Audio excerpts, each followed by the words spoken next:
ఇప్పుడు భోజనం చేస్తా ఉన్నాడండి యేసుప్రభు. ఒక్కసారి ఆ సందర్భంలోనికి మనము ప్రవేశించి ఆలోచన చేద్దాం. యేసుప్రభు వారు భోజనం చేస్తా ఉంటే మరియ ఏం చేసిందండి? విలువైన అత్తరు తీసి తల మీద పాదాల మీద పోసింది. సిమోన్ ఉన్నాడు, ఇంకా మరియా, మార్తా, లాజరు, యేసయ్య శిష్యులు, ఆ తర్వాత యూదా కూడా ఉంటాడు. ఎందుకంటే యూదా తిడతాడు కదా, ఎందుకు ఇలా వేస్ట్ చేస్తా ఉన్నావు ఈ అత్తరుని, ఈ ధనాన్ని అని చెప్తాడు. సో వీళ్ళందరూ ఉన్నారు. అప్పుడు యేసయ్య వచ్చి భోజనానికి కూర్చున్నాడు. ఇప్పుడు ఆలోచిద్దాం. ఇప్పుడు భోజనం చేస్తా ఉన్నాడండి యేసుప్రభు. ఒక్కసారి ఆ సందర్భంలోనికి మనము ప్రవేశించి ఆలోచన చేద్దాం. యేసుప్రభు వారు భోజనం చేస్తా ఉంటే మరియ ఏం చేసిందండి? విలువైన అత్తరు తీసి తల మీద పాదాల మీద పోసింది. చూడండి, అక్కడ అంతమంది ఉన్నారు. ఉదాహరణకి ఒక సీమోను తీసుకుందాం.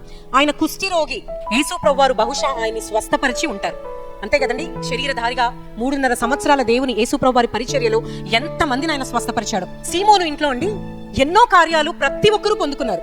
సీమోన్ అయితే ఏకంగా కుష్టి వ్యాధి నుంచి విడుదల పొందాడు. ఆ దినాల్లో కుష్టి వ్యాధి వచ్చిందా, ఆ వ్యక్తి ఎక్కడ ఉండాలండి? ఊరి బయట ఉండాలి. ఆ కుష్టి వ్యాధి, ఆ లెప్రసీ అనేది రోజులు గడుస్తున్న కొద్ది పెరిగి పెరిగి వేళ్లు కట్టయిపోయి, పాదాల వేళ్లు కట్టయిపోయి చాలా భయంకరమైన మరణాన్ని వాళ్ళు పొందుకుంటారు. అటువంటి స్థితి నుంచి ఎవరు తప్పించబడ్డారండి ఈ సందర్భంలో? సీమోను. ఎంత కృతజ్ఞత ఉండాలి కదా, డెఫినెట్ గా ఖచ్చితంగా ఉండే ఉంటుంది. సో చూడండి సీమోనికి ఎంత కృతజ్ఞత. ఆ తర్వాత మార్తా ఉంది. ఆ తర్వాత ఇంకెవరున్నారు? లాజరు. అబ్బో, లాజరు కృతజ్ఞత ఇంకా చెప్పక్కర్లే. ఎందుకు? చనిపోయి లేచాడు. ఇంత కృతజ్ఞత ఉంటుంది కదండి, అంతే కదా. ఎందుకంటే చనిపోయిన వ్యక్తిని దేవుడు లేపాడు. ఆ చనిపోయిన వ్యక్తి లాజరు. సీమోను గొప్ప కార్యాన్ని దేవుని మరి యేసయ్య నుంచి పొందుకున్నాడు.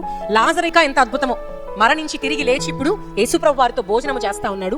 మార్త ఎన్నో కార్యాలు చూసింది. మార్త మరియా అయితే నా సహోదరుడు మరణిస్తే మా కన్నీటిని చూసి జాలిపడి యేసయ్య నా సహోదరుని బ్రతికించాడని వాళ్ళ హృదయాలు కూడా పులకరించిపోతా ఉన్నాయి.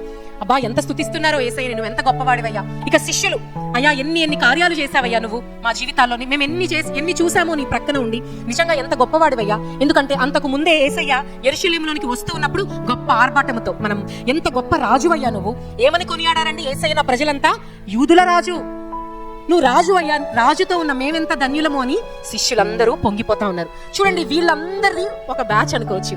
కానీ విలువైన అత్తరును తెచ్చి యేసయ్య పాదాలను తడిపిందే ఆమెది ఒక ప్రత్యేకమైన ఆలోచన, ఒక ప్రత్యేకమైన ఆరాధన హృదయం, ఒక ప్రత్యేకమైన సమర్పణ. అటువంటి సమర్పణ వీళ్ళెవ్వరికీ లేదేమో. ఆలోచిస్తే వీళ్ళెవ్వరికీ కూడా లేదేమో. కృతజ్ఞత ఉంది, హృదయం ఉంది, ప్రేమ ఉంది, యేసయ్య పట్ల సమర్పణ ఉంది. కానీ మరియకున్నది ఏంటంటే అపరిమితమైన ప్రేమ. హల్లెలూయా. మరియకుంది ఏంటంటే ఆశ్చర్యపరిచే ప్రేమ. మరియకు ఉంది ఏంటి అంటే అపరిమితమైన కృతజ్ఞత. ఆ కృతజ్ఞతతో ఆమెకి ఏం చేస్తుందో కూడా అర్థం అవ్వట్లేదు. సో చూడండి, మరియా అపరిమితమైన ఆరాధన హృదయంతో నిండిపోయి ఆమెకి ఈ పెట్టుబడిగా దాచుకున్న ఈ అత్తరు కనబడలేదండి. టక్కుమని తీసింది. ఇంగ్లీష్ లో అయితే ఇంకా అద్భుతంగా ఉంటుంది.